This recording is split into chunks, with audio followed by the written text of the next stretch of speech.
Can you talk more about seeing things through Hussein's eyes?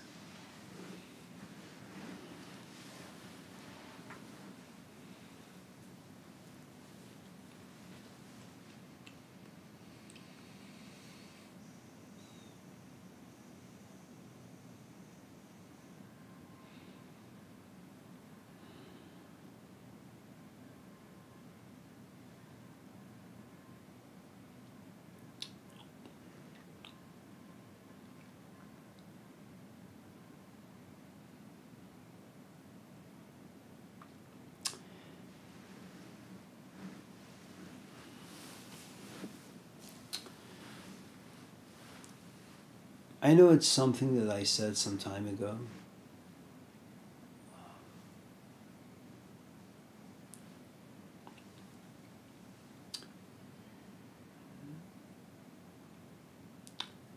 I think it sounded good when I said it. I don't really know what it means. To see something through Hussein's eyes, or the eyes of Socrates, or Jesus.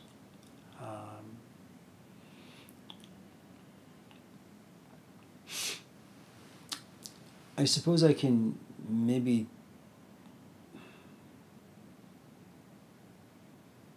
respond to your question in this particular way. So,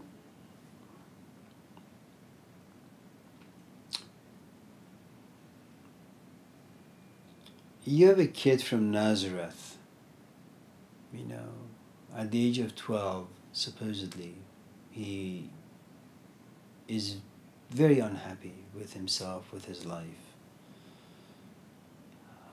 And what makes this even more interesting is that it takes place some 2,000 years ago, where life for the most part is, all the traditions are set in place and people just follow and they're good to their parents, and we don't have capitalism or urbanism. People just live in tiny villages. And if you have any questions, well, religion is right there to it's like a Costco. Whatever you need, religion will give it to you. But that's not enough for him. He goes away. I don't know what he experiences, but he comes back and supposedly he's a very, very wise 30-year-old. And he's a revolutionary, not someone who revolts physically, but someone who pushes you to revolt emotionally and intellectually. And hopefully in the future, if you're able to stay with the emotions and intellect, it'll have some spiritual fruits that you can pick and eat and taste later on.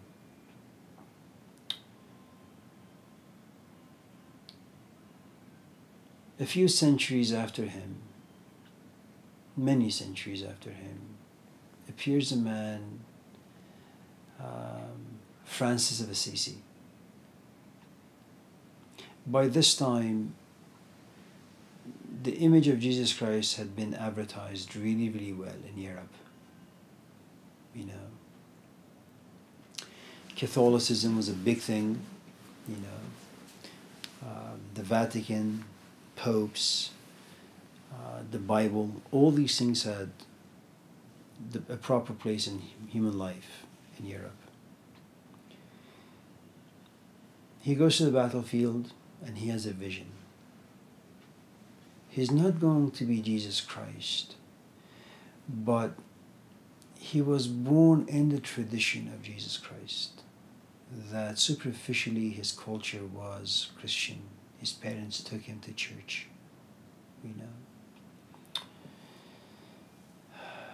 And both his father and his mother were devout Christians. So he had the language, he had the emotions. There was also his temperament. So he goes somewhere and he has an experience. He experiences, say, kind of like Paul, he has a glimpse of Jesus Christ. Okay? And it's so powerful that his old life makes no sense to him. He wants to see everything within the eyes of Jesus, which is humility, poverty, and service. That's all. Okay? It may be that his humility wasn't as strong or as intense. His poverty wasn't as intense. His service was not as intense. But they had the flavor of Jesus himself. Those three components: humility, poverty, and service. And so everything that he touched, everything that he did, everything that he felt and thought about was seasoned by that particular vision. The only difference was the degree of intensity. That's all.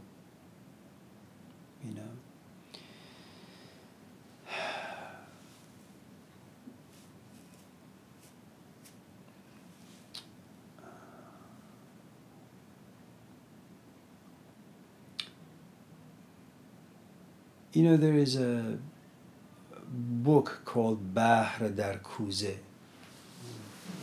and it's from this, I think it's written by Zarrin Kub. It's a really, really good book. It means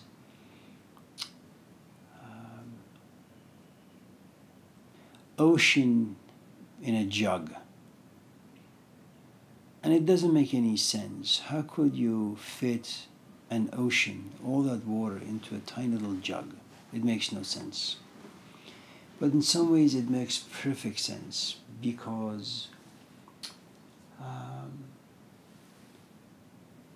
it may be true that a cup can hold all the water that lives in the ocean, but the cup will hold as much water as it possibly can. It's the same water, just not as much. Plato is not Socrates. Okay? Socrates doesn't have any interest in sitting and writing. Plato writes on paper. Socrates writes on people. These are two different beasts. The only transformation that Plato sees is white pages turning black. He sees paper becoming curious, paper becoming intense and interested. He doesn't see people like that. Okay? Socrates, on the other hand, he knows that why would you want to write? Because in some ways, writing is a very, very, very lonely place. That you've come to a place in life where you've talked to enough people and you have all these things that you're trying to figure out for yourself. And so you kind of resort to writing. That's not the way Socrates worked. And yet, it seems that Plato has the spirit of Socrates inside him. But he's not as intense, perhaps. Even Aristotle has a little bit of Plato, a little bit of Socrates, but he's a completely different philosopher. Saint Augustine, Saint Aquinas. If it wasn't for these two people, Christianity would not be what it is today. And yet they saw the world through the theology and philosophy of Jesus Christ. They were not Jesus Christ, but they had a good amount of Jesus inside them. And I suppose the next question would be, well, how could you have a good amount of Socrates inside you? Okay.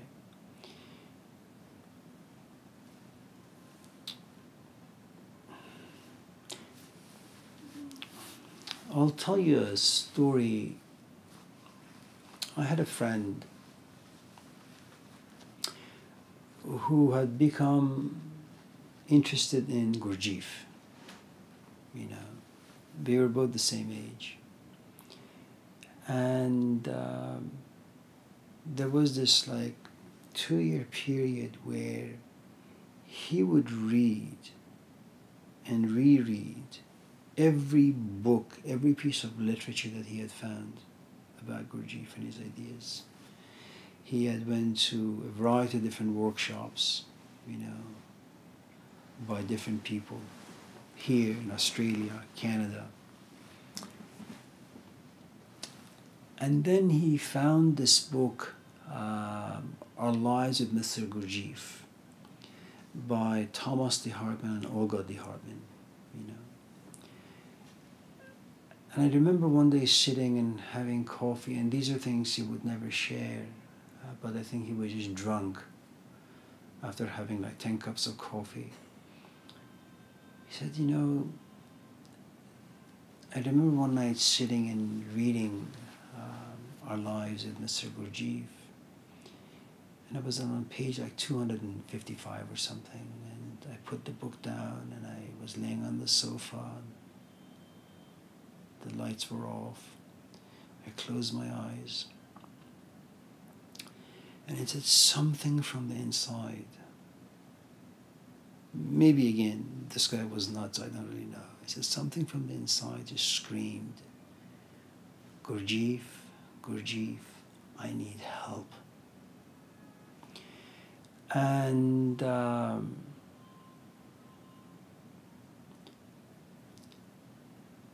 he just said from that point on, he began to kind of put his life within the context of Gurdjieffian philosophy, fourth way school, everything, We have lost touch. I don't know what he's doing these days or where he is, or he may be dead, I don't know. But the point I'm trying to make is this. You can't have anyone or anything part of you if first you're not attracted to them. If you're attracted to them, you have no choice but to gravitate towards them. And you have no choice but to have the desire that says, spend time with them. Okay? The more time you spend with them, okay, and it's going to be a power struggle initially. Okay? Not initially, but first there's the attraction and the, I suppose, all the intense emotions that will carry you.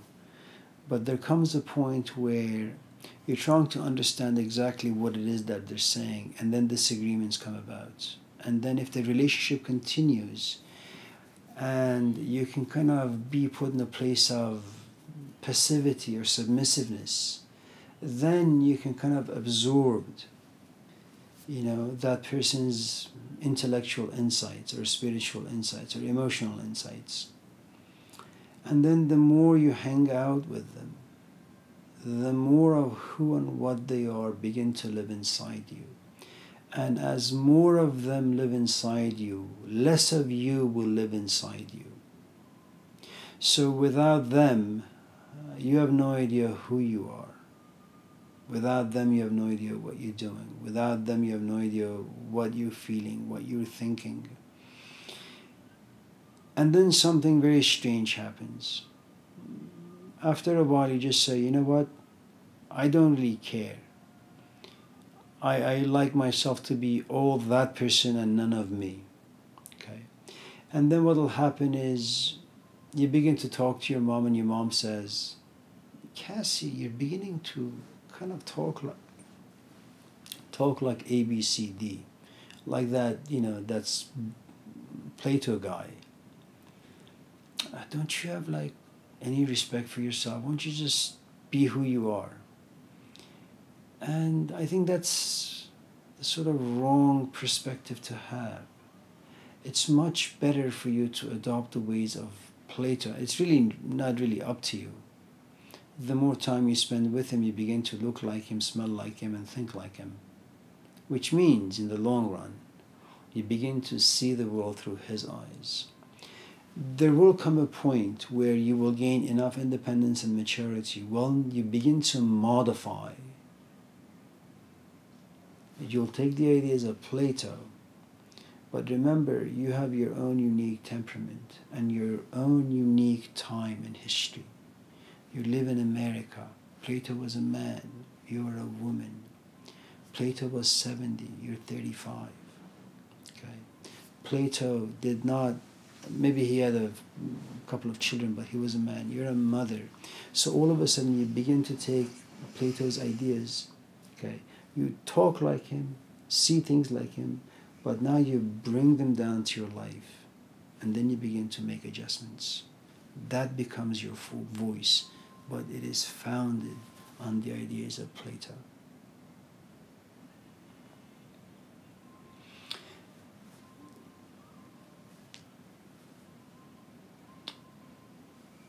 It takes a lot of spending time.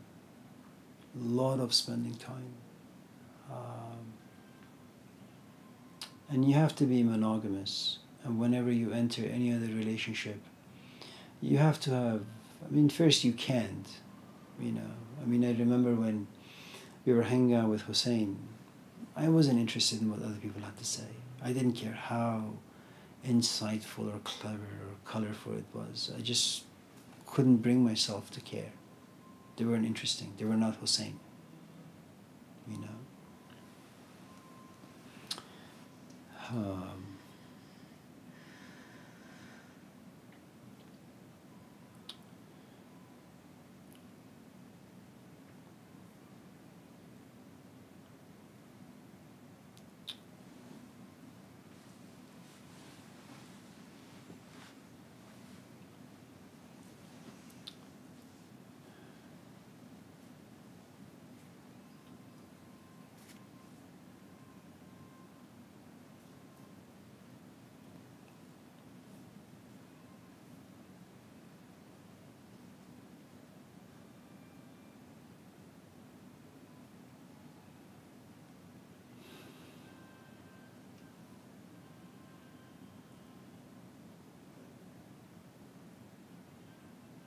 It's no different than what you're doing to your daughter. You spend a lot of time with her. You try to make her interested in the things you're interested in. The things you don't like that she does, you kind of either tell her gently or harshly, but you want her to follow your footsteps. And maybe it's really, really good. You write well, you're an artist, you enjoy, things that entertain your mind and, your soul, if you have one of those. What is there not to like? Why shouldn't your daughter just see the world through your eyes? It may be a little dark, a little sad, but, the sadness gets you a PhD, the sadness gets you a job, the sadness gets you a stage where you can kind of talk. The sadness, gets white papers all darkened and in a nice way. Why not?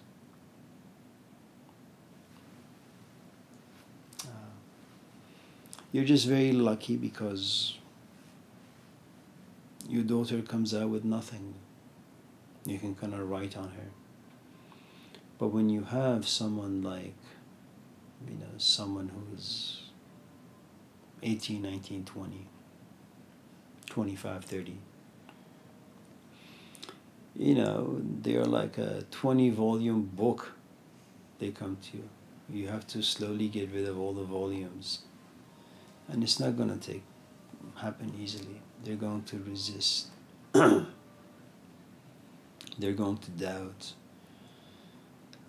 There's a good amount of fear that's involved, and the fear is fully justified because there's lots to lose. In every volume there is a piece of your identity, a piece of your history, who you are, what you are. It has a good amount of your past, your future. There are hopes and dreams in all the 20 volumes, and someone comes in and wants to take them away from you. It may have been interesting, exotic initially, but as time goes on, as you get older, you realize, well, you want to hang on. Maybe, the first 10 volumes are rubbish at all, so you just give them away. But the next 15, why the hell would you want to give them away?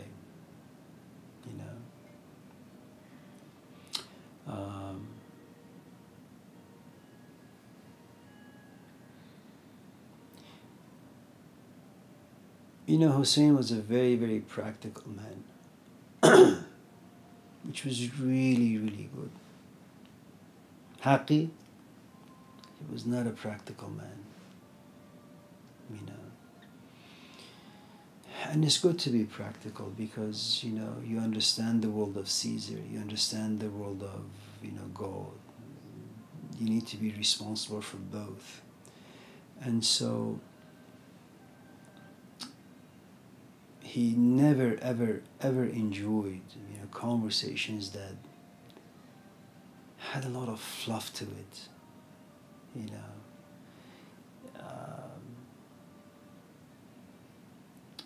He didn't talk about dreams. He didn't talk about what we call spirituality. None of those things. He just frowned on the whole thing.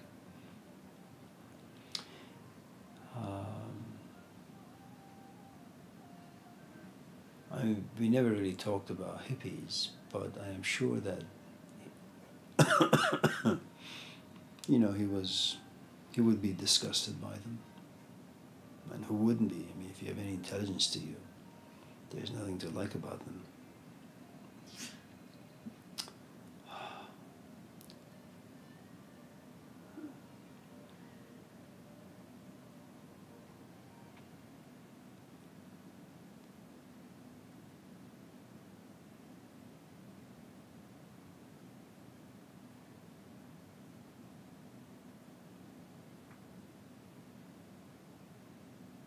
You know, and I can see in myself sometimes when someone, I have a student, or like some student comes to me and says, I feel this. So I really don't care how you feel. Listen, you just need to do this. but I don't want to do it. But get lost then. You know, and that's, you know, the way Hussein was. I mean, I think it's good.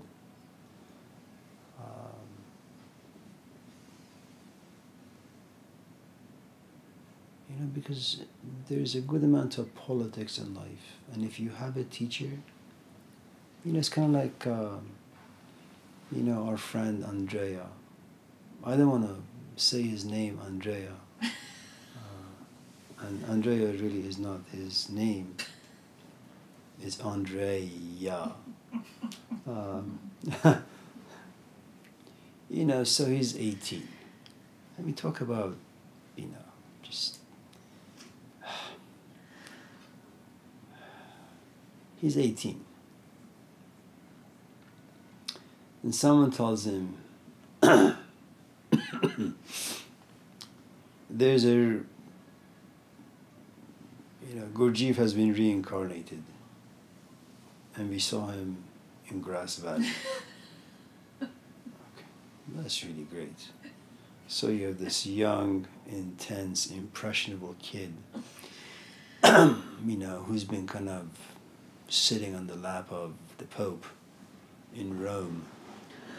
You know, he says, well, if there is Gurdjieff, why wouldn't I want to sit on the lap of this priest? So he gets on a plane and goes to Grass Valley, you know. And so for 20 years he goes there. 20 years. 20 years. He reads all these books.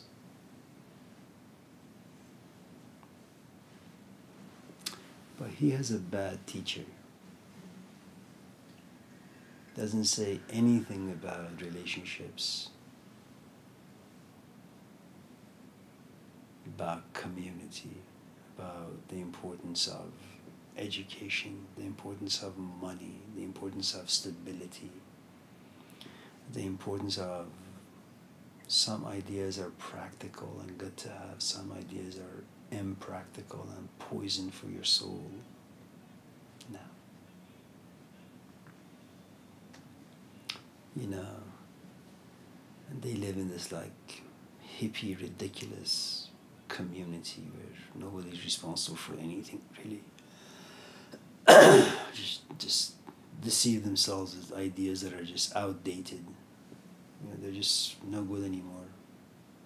And so you get to be 50, 60 years in your life and it's a mess. You know.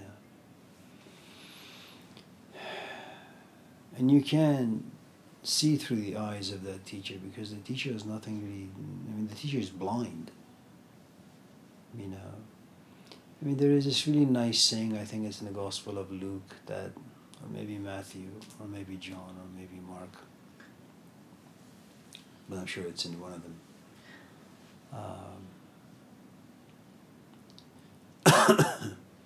That if the knowledge you have is of darkness, then all of you is consumed by darkness. But if the knowledge you have is made of light, then all of you is light. You know, and the truth is, it can't be a mixture of things. You can't be half white and half, or half light, half dark. It doesn't work that way. Because either the dark will consume the light, or the light will consume the dark. You know? And in some ways, if there is light, everything that you touch must kind of be seasoned by wisdom, flavored by wisdom. If on the other hand it's dark, everything that you touch, even if it's light, will turn sour, will turn dark. You know, so what you have is the Grass Valley people. There's a good amount of darkness, poison in them. So what happens? You have an 18-year-old filled with light who goes in there. But the light of an 18-year-old can compete, can survive. You know, in a community where the main resident is darkness. And eventually what happens? Human psychology gets in. This guy has been running the show for the past 20 years. They say he's a Gurdjieffian. He does this and he does that. It's all part of Gurdjieffian work, and you get duped.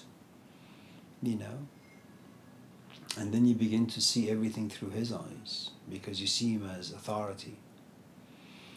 And time passes, you realize that all the things that you have been seeing through his eyes, they're just not working too well for you. You know? But by the time you realize this, you know, you're no longer 18, you're like 40. You have lost your trust, you have lost your vigor, your vitality. You have a lot of ideas, and it's very difficult at that point to change. It's nearly impossible, you know. I mean, the idea of seeing things, seeing life, interpreting experiences through the eyes of another, it's really important who the other is, you know. You know, and I think you really find all the answers to all the puzzles of life in the four Gospels. You know, it says it right there. You follow a blind man, you'll end up in a ditch. The problem is you follow the blind man because you think that he can see. You know. And by the time you realize he's blind, it's too late because you're in a ditch. You know.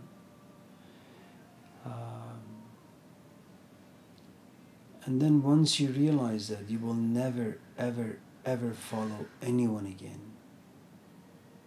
Because you falling in the ditch was painful. You will never trust. You will never love. You will never have faith. And, you know, a good chunk of your humanity just gets lost. I mean, you just become unredeemable. You know, you really need like an Annie Besant or some miracle worker to walk into your life and kind of just make some changes. Otherwise, it's just not possible.